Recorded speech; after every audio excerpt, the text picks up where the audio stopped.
Hey guys, I'm going to read you one of my favorite children's books, Chrysanthemum by Henkes. The day she was born was the happiest day in her parents' lives.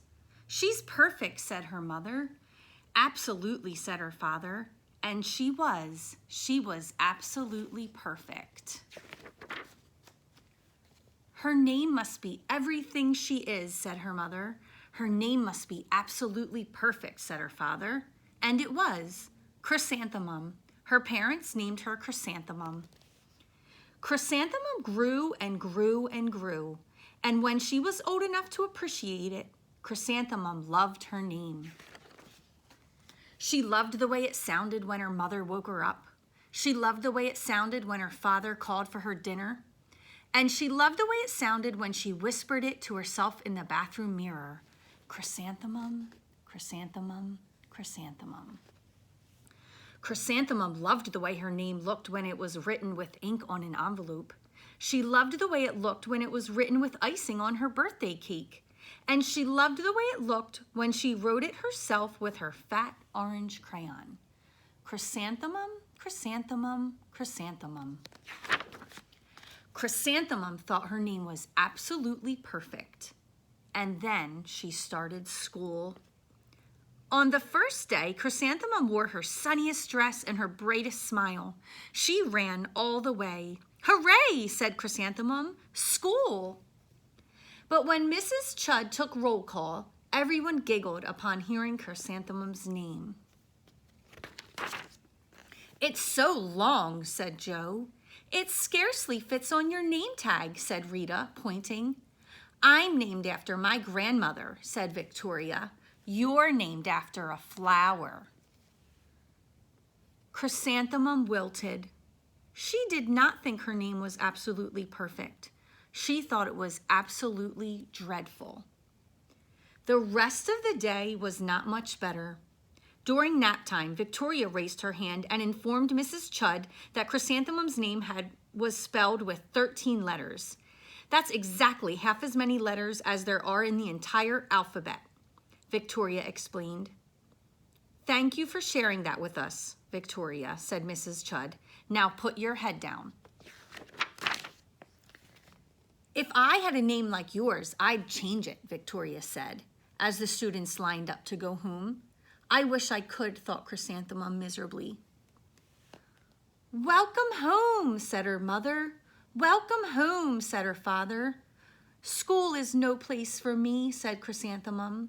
My name is too long. It scarcely fits on my name tag, and I'm named after a flower. Oh, pish, said her mother. Your name is beautiful, and precious and priceless and fascinating and winsome, said her father. It's everything you are, said her mother. Absolutely perfect, said her father. Chrysanthemum felt much better after her favorite dinner, macaroni and cheese with ketchup, and an evening filled with hugs and kisses and parcheesi. That night, Chrysanthemum dreamed that her name was Jane. It was an extremely pleasant dream. The next morning, Chrysanthemum wore her most comfortable jumper. She walked to school as slowly as she could. She dragged her feet in the dirt. Chrysanthemum, chrysanthemum, chrysanthemum, she wrote. She even looks like a flower, said Victoria, as Chrysanthemum entered the playground. Let's pick her, said Rita, pointing. Let's smell her, said Joe. Chrysanthemum wilted. She did not think her name was absolutely perfect. She thought it was absolutely dreadful. The rest of the day was not much better. During nap time, Victoria raised her hand and said, A chrysanthemum is a flower. It lives in a garden with worms and other dirty things. Thank you for sharing that with us, Victoria, said Mrs. Chudd. Now put your head down. I just cannot believe your name, Victoria said, as the students lined up to go home. Neither can I, thought Chrysanthemum miserably. Welcome home, said her mother. Welcome home, said her father. School is no place for me, said Chrysanthemum. They said I even looked like a flower. They pretended to pick me and smell me. Oh, pish, said her mother. They're just jealous. And envious and begrudging and discounted and jaundiced, said her father. Who wouldn't be jealous of a name like yours, said her mother. After all, it's absolutely perfect, said her father. Chrysanthemum felt a trifle better after her favorite dessert, chocolate cake with buttercream frosting, filled with hugs and kisses and parcheesi. That night, Chrysanthemum dreamed that she really was a chrysanthemum. She sprouted leaves and petals. Victoria picked her and plucked the leaves and petals one by one until there was nothing left but a scrawny stem. It was the worst nightmare of Chrysanthemum's life. Chrysanthemum wore her outfit with 7 pockets the next morning. She loaded the pockets with her most prized possessions and her good luck charms. Chrysanthemum took the longest route possible to school. She stopped and stared at each and every flower. Chrysanthemum, chrysanthemum, chrysanthemum, the flowers seemed to say. That morning, the students were introduced to Mrs. Twinkle, the music teacher. Her voice was like something out of a dream, as was everything else about her. The students were speechless.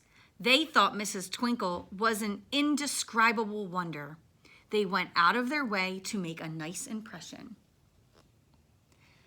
Mrs. Twinkle led the students in scales. Then she assigned roles for the class musical. Victoria was chosen as the dainty fairy queen. Rita was chosen as the spiffy butterfly princess. Jo was chosen as the all-important pixie messenger. And Chrysanthemum was chosen as a daisy. Chrysanthemum's a daisy, chrysanthemum's a daisy, Jo, Rita, and Victoria chanted, thinking it was wildly funny. Chrysanthemum wilted. She did not think her name was absolutely perfect. She thought it was absolutely dreadful. What's so humorous? Asked Mrs. Twinkle. Chrysanthemum was the answer. Her name is so long, said Jo.